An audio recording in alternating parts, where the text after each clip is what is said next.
സംസ്ഥാനത്തെ തദ്ദേശ സ്വയംഭരണ സ്ഥാപനത്തിന് കീഴിലുള്ള ഏക വൈദ്യുത പദ്ധതിക്ക് തടയിട്ട് വനംവകുപ്പ്. ഇടുക്കി മാങ്കുളം പഞ്ചായത്തിന്റെ കീഴിലുള്ള മൈക്രോ ഹൈഡ്രോ ഇലക്ട്രിക്കൽ പ്രോജക്ടിന്റെ അറ്റകുറ്റപ്പണി നടത്തുന്നതാണ് വനം വകുപ്പ് തടഞ്ഞത്. പഞ്ചായത്ത് രൂപീകരിക്കുന്നതിന് മുൻപ് പ്രവർത്തനം ആരംഭിച്ച പദ്ധതി ഇപ്പോൾ നിലനിൽക്കുന്നത് ഇപ്പോൾ വനഭൂമിയാണെന്നാണ് വാദം.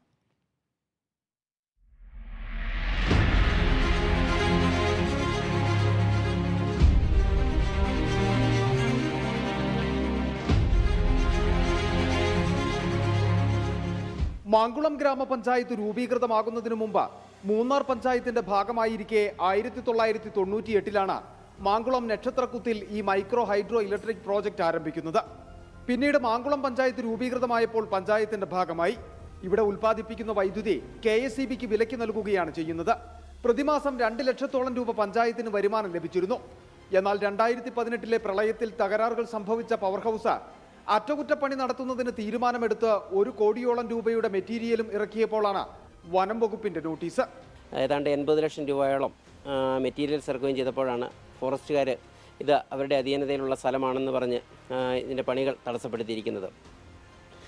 മാങ്കുളം പഞ്ചായത്തിൽ പ്രത്യേകിച്ച് യാതൊരുവിധ വികസന പ്രവർത്തനങ്ങളും നടത്തുവാൻ ഫോറസ്റ്റിൻ്റെ ഭാഗത്തുനിന്ന് വൻതോതിലുള്ള തടസ്സവാദങ്ങളാണ് അവർ ഉന്നയിക്കുന്നത്. എന്നാൽ പദ്ധതി പ്രവർത്തിക്കുന്നത് പഞ്ചായത്തിന്റെ അധീനതയിലുള്ള ഭൂമിയിലാണെന്നാണ് പഞ്ചായത്തും വ്യക്തമാക്കുന്നത്. ഈ പദ്ധതി മാത്രമല്ല, മാങ്കുളത്തിന്റെ വിനോദസഞ്ചാര മേഖലയ്ക്ക് മുന്നേറ്റമുണ്ടാക്കുവാൻ കഴിയുന്ന നിരവധി പദ്ധതികൾ വനം വകുപ്പ് തടസ്സവാദം ഉന്നയിച്ച് ആരംഭിക്കുവാൻ പോലും കഴിയാതെ കിടക്കുകയാണ്.